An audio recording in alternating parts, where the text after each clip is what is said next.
Assalamualaikum warahmatullahi wabarakatuh. Waalaikumsalam warahmatullahi wabarakatuh. Jamaah, oh jamaah, alhamdulillah. Alhamdulillahirabbil alamin. Allahumma sholli ala sayyidina Muhammad wa ala ali sayyidina Muhammad. Alhamdulillah kita ketemu lagi di Islam itu indah, Masya Allah. Dan Alhamdulillah senang sekali saya juga sudah bersama guru-guru saya, Ustadz Ahmad Ridwan, Habib Abdullah, dan juga Ustadz Syam. Alhamdulillah. Masya Allah. Dan kami segenap tim Islam itu indah juga mengucapkan innalillahi wa inna ilaihi roji'un. Turut berduka cita kepada saudara-saudara kita di Beirut, Lebanon. Semoga Allah berikan kesabaran dan dijauhkan dari segala keburukan dan diberikan keselamatan. Amin ya rabbal alamin. Masya Allah.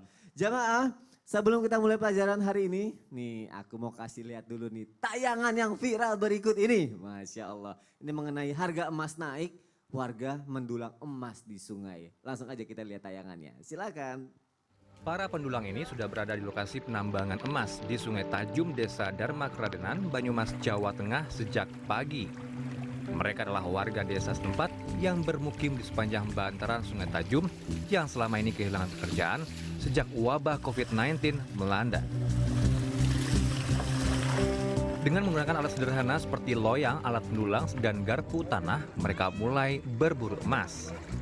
Dengan cara memilah lumpur, pasir, dan batu kerikil yang dimasukkan ke dalam loyang, pendulang dapat menemukan butiran emas.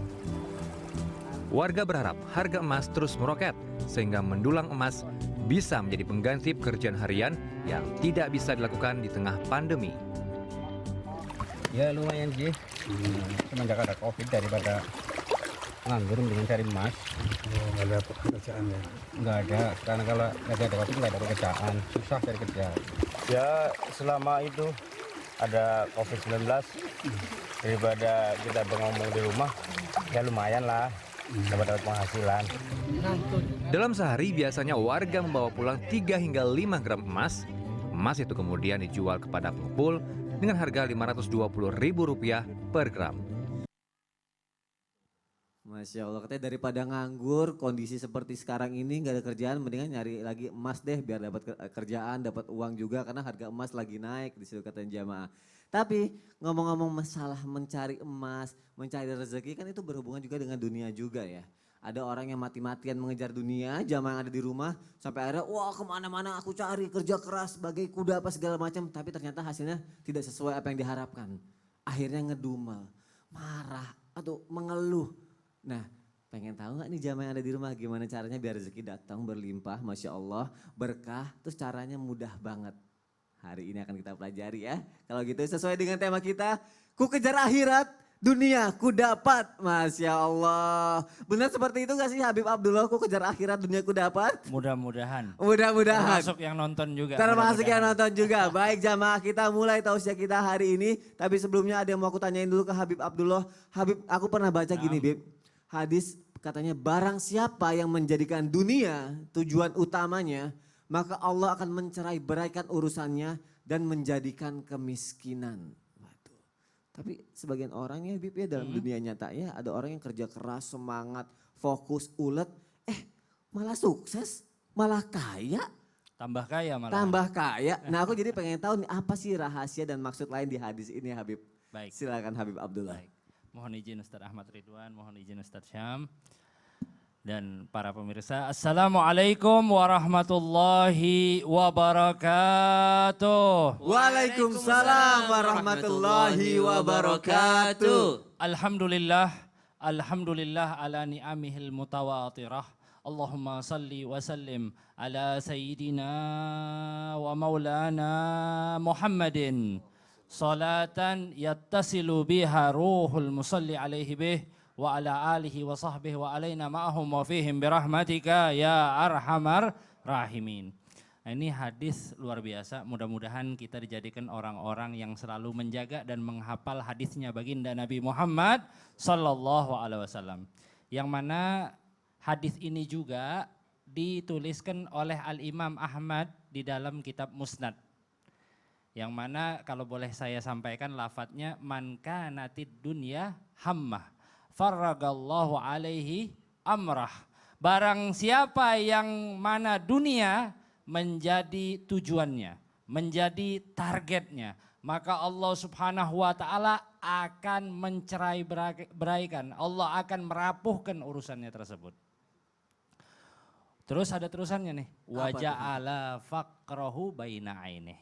Allah jadikan kefakiran, Allah jadikan kemiskinan tepat di depan matanya. Mudah-mudahan kita nggak dijadikan orang fakir. Makanya yang disebut di sini fakir bukan miskin. Tentu ada beda tersendiri antara fakir dan miskin. Dan subhanallah di hadis ini juga baginda Nabi Muhammad SAW menjelaskan tentang seseorang yang waman kanat akhiratuhu niyatah. Barang siapa yang akhirat menjadi tujuannya, jama Allah alaihi amrah. Allah Subhanahu wa taala akan menjadikan urusannya itu cepat kelar. Nah, makanya alhamdulillah kita diajarkan juga sama guru-guru kita dan guru besar kita baginda Rasulullah SAW. Kayak tadi kita dan para jamaah juga tentunya kita sholat subuh ya. Sholat subuh.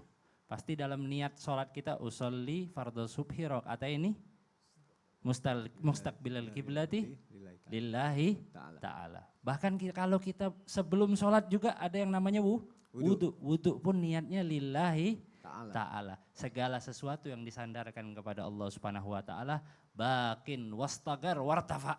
Segala sesuatu yang disandarkan kepada Allah Subhanahu wa taala itu akan tetap akan menjadi suatu yang sangat luar biasa dan akan diangkat oleh Allah Subhanahu wa taala.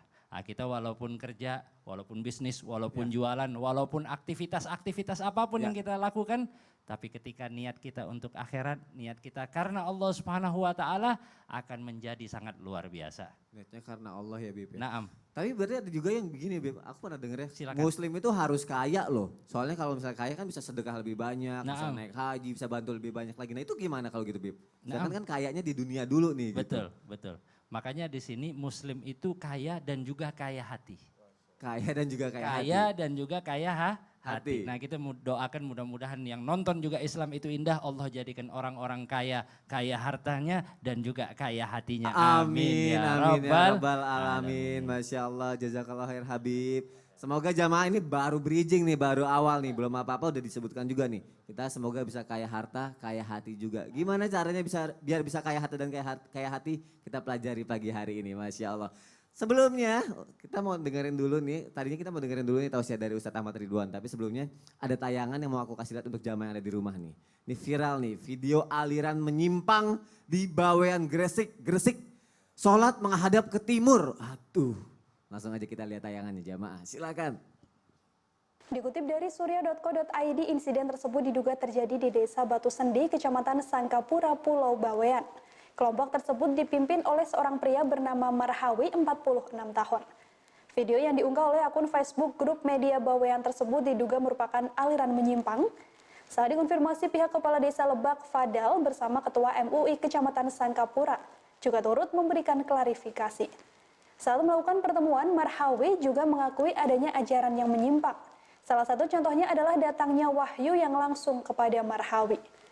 Dalam sebuah surat pernyataan, Marhawi selain mengakui ajarannya menyimpang, juga akan kembali pada ajaran Islam dan membubarkan kelompok pengikutnya. Apakah mungkin ini bingung antara timur dan barat yang mana Ustadz Syam? Boleh tahu sholat menghadap timur. Tapi Kalau Ka'bahnya berada di sisi timur. iya, tapi kan Ka'bahnya di Barat. Di barat. Nah, kita Aduh. kalau lagi di Gresik, Ka'bahnya di barat. Makanya apakah mungkin ini juga apa ya? Kadang orang mau ngejar ilmu, mau dapat pahala, tapi ya nggak ada ilmunya gitu. Salah arahnya gitu. Nah akhirnya buat sebagian orang yang akhirnya pengen meninggalkan duniawinya, jadi bingung nih Ustadz Ahmad Ridwan nih arahnya kemana, apa yang harus dilakukan. Dia mau mengikuti hati nuraninya tapi dia juga bingung gurunya nih ngajarinnya kemana gitu. Nah sebenarnya apa nih yang harus dilakukan bagi orang-orang yang ingin mulai mengejar akhirat. Ustadz Ahmad Ridwan silakan. Ya, Bismillahirrahmanirrahim. Izin Habib, izin Tafadhal, Ustaz. Ustaz. Bismillah. Assalamualaikum warahmatullahi wabarakatuh. Waalaikumsalam Warahmatullahi wabarakatuh. Alhamdulillah wassalatu wassalamu ala Rasulillah wa ala alihi wa ashabihi wa mawala. Tadi Bang Sony tanya gimana ya, orang mau mengejar akhirat tapi seperti itu adanya. Maka kita katakan ada dalam sebuah bab di kitab Imamul Bukhari, Al ilmu qabla al qawli wal amal, yaitu berilmu sebelum berucap dan beramal begitu. Nah, termasuk bukan cuma masalah duniawi kita harus tahu ilmunya. Orang Sunda bilang kalau di dalamnya itu amis dijerok namanya misro. Gitu kan? Tapi kalau amisnya di luar namanya bukannya misro tapi namanya gemblong. Gemblong. Eta gemblong sanes misro gitu kan. Nah, sama nih. Urusan menghadap timur dan barat seperti yang Ustadz Syam sampaikan tadi. Kalau memang ternyata kiblatnya menghadap ke arah timur, posisinya mungkin Anda begitu. Tapi kalau ke barat ya pastikan menghadapnya fawalli wajhaka syatral masjidil haram. Apa sih tahapan bagi mereka yang sedang mau berhijrah? Ya pertama adalah step awal, ya kenali dulu Islam. Dengan pilar-pilar dasarnya, dengan hal-hal yang paling prinsipnya, misalkan arkanul iman, arkanul Islam, arkanul iman gitu kan, hal-hal dasar. Ya, itu harus tahu dulu. Karena memang nanti kalau langsung lebih tinggi, lebih buru-buru, ya kita khawatir. Kaget ya. Kaget, nggak kuat. Kalau orang dalam silat itu kuda-kudanya yang belum kuat gitu kan. Udah mau main jurus, main kuda-kuda dulu 3 bulan biasanya kan gitu. Istilahnya dasarnya dulu. Nah makanya begitu juga dalam hal ini. Dalam sebuah riwayat juga disebutkan dari Bunda Aisyah radhiyallahu anha wardaha, Rasulullah sallallahu alaihi wasallam bersabda bahwa perkara yang paling dicintai Allah adalah apa? Adwamuha wa in qalla, perkara yang dawam. Pelajari betul, bertahap sedikit demi sedikit dan ini sifatnya kontinu. Gitu. Nah kalau tadi ingin cepat menuju Allah Subhanahu wa taala dengan cara-cara yang maaf gitu. Inqata'al wahyu selesai gitu kan. Kemudian bagi kita di Indonesia seperti ini menghadapnya ke arah barat, ini ke timur. Alhamdulillah pihak MUI sudah datang tadi untuk menertibkan gitu kan. Untuk meluruskan lagi dan beliau juga sudah alhamdulillah mau beriktikad baik, membubarkan kelompoknya. Dan terus ingin memperbaiki diri dan akhirnya mau kembali ke barisan kaum muslimin. Kalau tidak kan tadi menurut apa yang kita dengar ada puluhan orang yang ikut. Iya. Kan kalau satu saja menjadi mas'uliyah bagi dia itu adalah tanggung jawab kelak di akhirat berat loh. Iya. Gitu kan makanya hati-hati pelan-pelan gitu. Kalau masalah-masalah yang sifatnya din ini harus ada gurunya. Harus ada talaki bersama guru. Kalau tidak nanti belajar seenak interpretasinya. Ah ini kayaknya gini nih, ini kayaknya gini. Padahal semuanya mangkul bit tawatur. Agama ini berpindah dari satu generasi menuju generasi yang lain dari Rasulullah SAW secara tawatur. Mutawatir itu artinya secara jumlah banyak, bilangan yang tidak sedikit. Banyak guru kita yang bisa kita datangi untuk kita ambil ilmunya. Untuk kita ambil perkara-perkara yang menjadi pegangan dasar bagi kita. Ini mungkin bagi teman-teman dan sahabat yang ingin berhijrah di awal-awal dari hijrahnya atau kembalinya dia di jalan Allah Jalla Jalaluh. Oh berarti gurunya dulu nih yang harus tepat ya Ustadz ya? Iya, kemudian dia juga tidak boleh sembarangan. Nah cara membedakan gurunya tepat apa enggak tuh gimana maksudnya? Ya dia lihat dulu apakah gurunya sesuai dengan apa yang diinginkan Allah dalam Al-Quran Rasulullah SAW dan apakah dia sesuai dengan guru-gurunya lagi di antara para sahabat dan tabi'in dahulu. Gitu. Berarti kalau ajaran udah menyimpang, wah harus buru-buru. Harus hati-hati, kita harus sebenarnya filter begitu. Oh Masya Allah, selain gurunya ternyata kita juga harus punya filter terhadap diri kita sendiri ya Masya Allah. Jazakallah khair Ustaz AR, Masya Allah. Jamaah yang ada di rumah, Masya Allah. Gimana, udah siap untuk menjemput rezeki yang halal berkah? Udah siap untuk mendapatkan dunia dan seisinya? Masya Allah. Kan katanya orang yang udah mengejar akhirat nih, hatinya itu akan dikayakan oleh Allah. Aku pernah ngomong gitu sama temen aku, tapi temen aku malah bilang gini Ustadz Syam. Apa itu? Hari gini bukan cuma kaya hati, kaya harta juga penting. Istilahnya yang penting cuan. Kalau zaman sekarang katanya kayak gitu. Iya. Aku jadi bingung jawabnya apa. Maksudnya kaya hati itu sebenarnya seperti apa sih? Aku takutnya gini nih, jangan-jangan hati kita ini belum kaya, malah hati kita sebenarnya miskin nih Ustadz Syam. Kalau gitu aku mau penjelasannya dari Ustadz Syam. Baik, izin guru-guruku Ustaz Ahmad Ridwan Habib yang dimuliakan Allah Subhanahu wa taala, Mas Soni dan seluruh guru kami yang sedang menyaksikan Islam itu Indah dan seluruh jamaah yang dimuliakan Allah Subhanahu wa taala. Semoga memulai pagi harinya dengan kekayaan hati. Amin. Karena Rasulullah yang menerangkan bahwa laisal ghina an kathratil arad. Jadi bukanlah disebut kekayaan orang yang menimbun harta, orang yang memperbanyak asetnya, orang yang memperbanyak kepemilikannya. Tapi gina nafs. Kata baginda Nabi, gina itu, kekayaan itu adalah kekayaan hati. Apa yang dimaksud dengan kekayaan hati di sini? Para ulama menafsirkan bahwasanya kekayaan hati adalah adanya perasaan cukup di dalam diri manusia. mampunya dia melihat nikmat Allah yang telah diberikan kepadanya. Ada sebuah kisah sebagai ilustrasi yang luar biasa. Di konon ada seorang anak muda miskin, gak punya rumah, gak punya tempat tinggal. Lalu dia sedang duduk di pinggir sungai. Ketika dia duduk di pinggir sungai, dia mengambil daripada kantongnya itu ada roti kering. Ketika dia ambil roti kering tersebut, dia celupkan di sungai. Lalu ketika dia celupkan di sungai, dia makan. Lalu dia berteriak, Alhamdulillah, nikmat sekali ini ya Allah. Tiba-tiba ada kelompoknya raja lewat. Ada raja di sana. Kata raja ini, apa nikmat apa yang didapatkan orang ini? Dia lagi dapat rezeki nomplok apa? Pas diperhatikan, coba kau lihat. Wih, raja dia cuma lagi makan roti kering yang dia celupkan ke sungai. Lalu dia makan, lalu dia berteriak setiap dia makan Alhamdulillah, setiap dia makan Alhamdulillah. Kata raja, panggil dia, panggil ke istana. Saya mau tanya rahasianya apa, kenapa bisa seperti itu? Sampai ke istana langsung ditanya sama raja, apa hartamu? Rezeki apa yang kau dapatkan sehingga saya melihat wajahmu penuh rasa syukur, penuh dengan rasa cukup kepada Allah. Engkau ucapkan Alhamdulillah dengan begitu tulus. Apa maksudnya? Kekayaan apa yang kau miliki sedangkan kau cuma makan roti kering yang kau celupkan ke sungai. Bahkan bukan dicelupkan di teh ya. Mungkin zaman sekarang lagi makan biskuit lagi celupin ke teh, ke kopi panas gitu. Orang ini cuma celupin ke sungai lalu mengatakan Alhamdulillah. Lalu kita masih sering mengeluh. Apa kata anak muda ini? Begini raja, kalau raja mau cobain sekarang raja makan deh makanan. Ya makan deh makanan kesukaan raja. Oke, habis saya makan apa? Habis raja makan tiba-tiba makanannya nyangkut di tenggorokan raja. Yang bisa menurunkan makanan itu hanya segelas air yang saya pegang ini. Kira-kira raja mau nggak beli air yang saya pegang ini dengan setengah dari seluruh kekayaan raja? Kata raja tersebut, maulah daripada saya mati keselak. Akhirnya kata anak muda ini, ya udah berarti setengah kekayaan raja tidak lebih mahal daripada segelas air yang saya pegang ini. Nah sekarang raja, setelah air itu masuk ke dalam tubuh raja, tiba-tiba raja itu air tidak bisa keluar. Airnya maksudnya tidak bisa buang air kecil.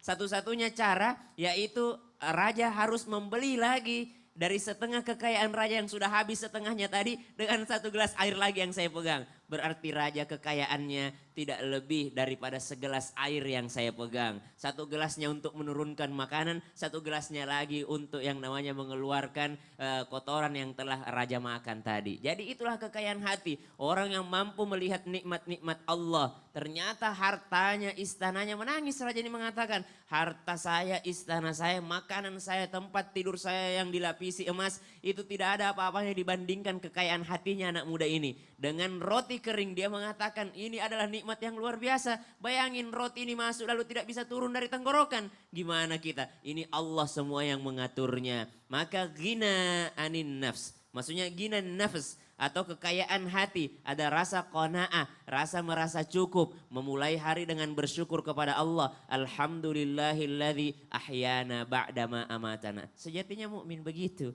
Dikasih bangun tidur aja dia sudah merasa kaya. Alhamdulillah alladzi ahyana, yang hidupkan saya setelah mati saya. Bayangin Son, habis tidur kira-kira ada nggak yang jamin bisa bangun lagi? Enggak. Pas tidur. Dokter kalau ngebius kan, ngasih obat bius mau operasi itu nggak ada yang dokter yang bisa jamin kapan bangunnya. Iya. Bisa nidurin nggak bisa bangunin sebenarnya itu. Iya juga ya. Iya. Harusnya kita bersyukur dengan apa yang dikasih ya, masih bagus bisa bangun lagi Ya ya. Allah. Masya Allah, jazakallah khair Ustaz ya. Sama-sama, Masya Ustaz. Allah, semoga setelah ini kita bisa menambahkan kekayaan hati kita, bersyukur, bersifat qanaah. Semoga Allah memberikan rezeki yang berlimpah juga kepada kita. Bukan cuma kayak hati yang kita dapat, tapi kekayaan dunia dan akhirat juga insya Allah. Amin ya rabbal alamin.